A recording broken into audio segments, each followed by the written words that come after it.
Алексей Соколовский в своем письме к двоюродному брату в 1913 году из Австралии подробно описывает драматические события, которые привели их семью к эмиграции из Смоленщины, Россия, трудности переезда и последующую адаптацию в далекой стране. Все началось, когда наша жизнь в Смоленщине стала невыносимой. После аграрных реформ Столыпина и выкупа земли наша деревня была захвачена новыми налогами и поборами, которые мы просто не могли выплатить. Земля, на которой наши предки работали веками, больше не кормила нас, почва истощилась и урожаи были скудными. Засухи и частые ливни уничтожали все, что мы успевали вырастить, а налоги все повышались. У нас больше не было возможности платить за аренду земли, и вскоре к нам пришли с приказом о конфискации нашего дома.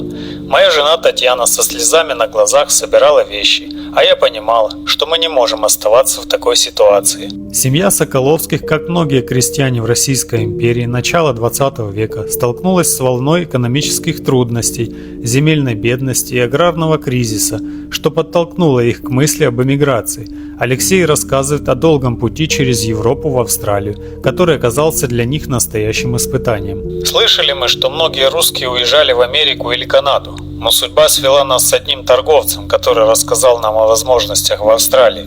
Мы знали, что это далекая неизвестная земля, но слухи о свободных участках и работе привлекали нас. После долгих раздумий мы продали все, что у нас осталось, и направились на запад. Путь до Одессы был долгим и мучительным. С маленькими детьми на руках и пожилыми родителями мы ехали в переполненных поездах, спали на голом полу вокзалов. В Одессе нас встретил корабль, и началось самое тяжелое. 3 месяца пути через моря и океаны.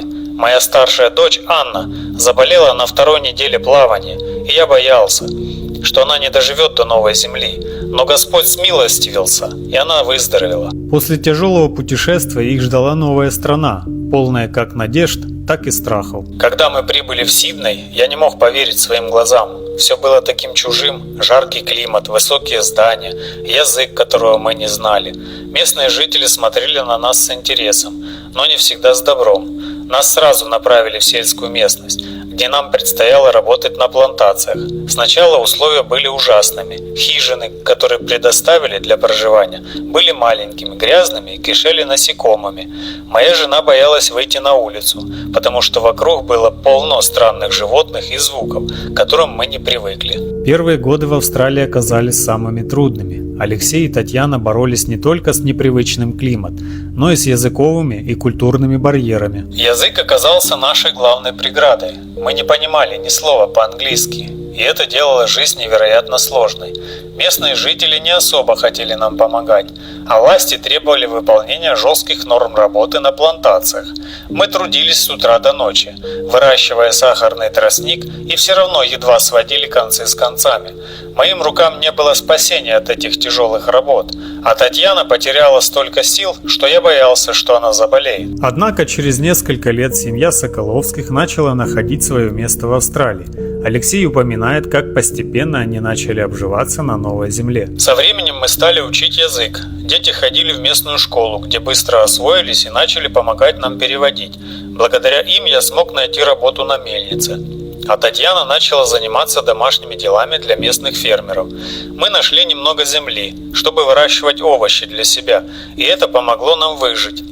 Постепенно мы начали обживаться. Наши соседи, такие же переселенцы, стали нашей поддержкой.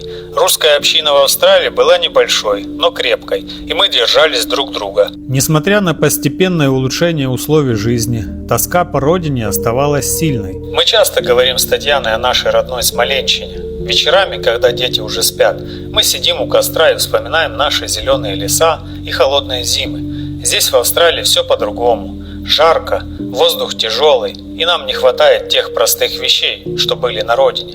Мы думали о возвращении, но когда узнали, что в России началась Первая мировая война, поняли, что это невозможно. Наша родина изменилась, и теперь мы должны привыкнуть к тому, что дом наш – это Австралия. Алексей завершает свое письмо тем, что несмотря на все трудности, они нашли в Австралии шанс на новую жизнь. Прошло уже несколько лет с тех пор, как мы покинули Россию. Наши дети растут, учатся в местных школах и уже говорят на 2 языках.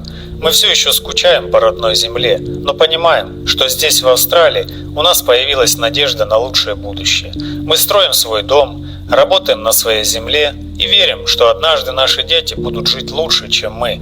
Возможно, они уже не будут вспоминать Смоленщину так, как мы, но наше сердце всегда будет там, где мы родились.